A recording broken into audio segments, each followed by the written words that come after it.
Assalamualaikum warahmatullahi wabarakatuh.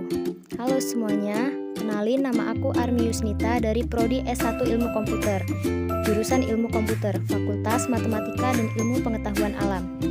Di sini aku mau berbagi sedikit tentang kegiatan aku selama mengikuti kegiatan PKKMB Unila 2022 dan apa aja sih yang aku dapat dari kegiatan tersebut. Tonton terus videonya ya. Day 1. Day 1 merupakan hari pertama kegiatan PKKMB Unila 2022. Jadi di hari pertama ini, materi yang aku dapat itu adalah yang pertama, peran Polri dalam mengatasi kejahatan digital yang disampaikan oleh Bapak Yusriandi SIK M Medcom. Lalu ada pada materi kedua, mengenai perkembangan karakter mahasiswa sebagai intelektual dari inti kekerasan yang disampaikan oleh Dr. Susetia Herawati, STM SI. Kemudian, pada materi terakhir, saya mendapatkan pengarahan tentang penguatan karakter mahasiswa dalam perspektif agama. Oke guys, lanjut ke PKKMB Day 2. Pada materi ke-1 yaitu ada Merdeka Belajar Kampus Merdeka atau disingkat dengan MBKM. Yang pertama yaitu ada latar belakang, kemudian visi Indonesia 2045 yaitu berdaulat, maju, adil, dan makmur. Dalam Merdeka Belajar ada 3 tantangan yaitu yang pertama di bidang industri 4.0, yang kedua globalisasi, yang ketiga bonus demografi. Kemudian ada indikator profil pelajar Pancasila. Yang pertama bernalar kritis, yang kedua kemandirian, yang ketiga kreatif, yang keempat gotong royong, yang kelima kebinekaan global, yang keenam berakhlak mulia. Adapun hak mahasiswa dalam belajar, yang pertama hak mahasiswa belajar di luar program studi dalam satu perguruan tinggi. Kemudian yang kedua, hak mahasiswa belajar di luar program studi di perguruan tinggi lain atau di lembaga non-PT. Lanjut ke materi kedua, membahas tentang yang pertama yaitu lingkungan hidup, yang kedua permasalahan yang ada di lingkungan kampus sehat, mencakup 1. Lingkungan alam, 2. Lingkungan buatan, 3. Lingkungan sosial. Kemudian poin ketiga, adapun pengelolaannya ialah yang pertama 3R, yang kedua mengelola sampah, yang ketiga menjaga kelestarian SDA, yang keempat waspada pemanasan global. Sekarang masuk ke materi ketiga guys, membahas tentang karakteristik mahasiswa untuk sukses. Yang pertama ada 4 tipe karakter mahasiswa yang ada di perkuliahan. Yang ke-1 tipe mahasiswa studi oriented, yang kedua tipe mahasiswa organization oriented, yang ketiga tipe mahasiswa study and organization oriented, yang keempat, tipe mahasiswa yang hanya suka bermain. Kemudian, ada pun 10 karakteristik yang harus dimiliki mahasiswa ideal. 1. Rajin belajar. 2. Memiliki orientasi yang jelas. 3. Bermanfaat bagi orang lain. 4. Bisa menyesuaikan diri. 5. Peduli terhadap lingkungan. 6. Kreatif. 7. Inovatif.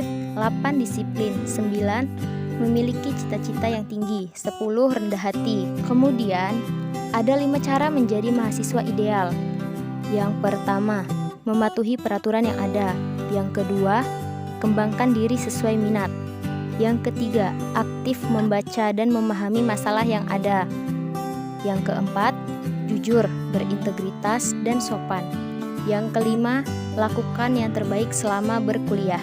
Oke guys, kita masuk di materi PKKMB hari ketiga ya, materi tentang fakultas. Pada materi pertama ada tentang pembelajaran perguruan tinggi di era industri 4.0 and society 5.0. Penjabarannya yaitu menyiapkan SDM untuk era industri dan society. Prioritas utama di perguruan tinggi dalam 5 tahun ke depan adalah penciptaan SDM unggul, pemimpin masa depan.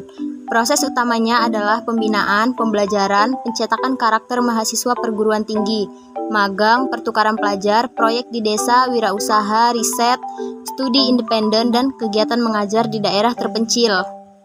Sedangkan pada materi kedua yaitu ada sistem perkuliahan dan akademik. Mencakup pertama pendidikan tinggi, ada pendidikan akademik, pendidikan sarjana, dan pendidikan pasca sarjana. Pada materi kedua, pendidikan profesi, pendidikan vokasi. yang mencakup program diploma, sarjana terapan, magister terapan, dan dokter terapan. Kemudian ada satuan kredit semester predikat kelulusan. Pada materi ketiga yaitu ada fasilitas di FMIPA dan sistem administrasi keuangan mahasiswa. Tata kelola sarana prasarana dan keuangan FMIPA Universitas Lampung.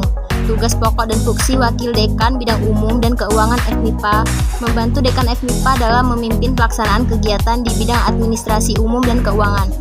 Kemudian pada materi keempat ada kegiatan kemahasiswaan, alumni dan sistem administrasi kemahasiswaan. Kegiatan kemahasiswaan alumni dan sistem administrasi kemahasiswaan mencakup tak kenal maka tak sayang, layanan di Subbak Kemahasiswaan, tim konsultasi dan bimbingan, tim sosial, tim minat bakat FMIPA Unila, pendidikan dan latihan mahasiswa Kartu Indonesia Pintar atau KIP, kompetisi mahasiswa tingkat FMIPA, kompetisi nasional mahasiswa, kompetisi internasional mahasiswa, organisasi kemahasiswaan, surat keterangan pendamping ijazah. Oke guys, sekarang adalah day keempat. Materi pertama yaitu pada kegiatan day keempat yang pertama ada bimbingan konseling. Bimbingan konseling merupakan bantuan kepada mahasiswa atau sekelompok mahasiswa dalam proses perkembangan ke arah kedewasaan dan bantuan penyelesaian masalah. Adapun pada materi kedua yaitu mencakup 1. Pada materi kedua membahas tentang kurikulum sarjana 1 Ilkom. Yang kedua unsur mata kuliah. Yang ketiga kompetensi. Yang keempat profil lulusan ilmu komputer. Yang kelima susunan mata kuliah. Pada semester 1 ada 13 mata kuliah, semester 2 ada 9 mata kuliah, semester 3 ada 12 mata kuliah, semester 4 ada 11 mata kuliah, semester 5 ada 12 mata kuliah, semester 6 ada 32 mata kuliah pilihan dan wajib yang terdiri dari 4 paketan, semester 7 ada 17 mata kuliah pilihan dan wajib yang terdiri dari 2 paketan, semester 8 ada 3 mata kuliah. Kemudian poin ke-6 membahas tentang total SKS mata kuliah. Matkul wajib ada 116 SKS, mata kuliah pilihan ada 162 SKS. Jadi total SKS yang ada adalah 278 SKS.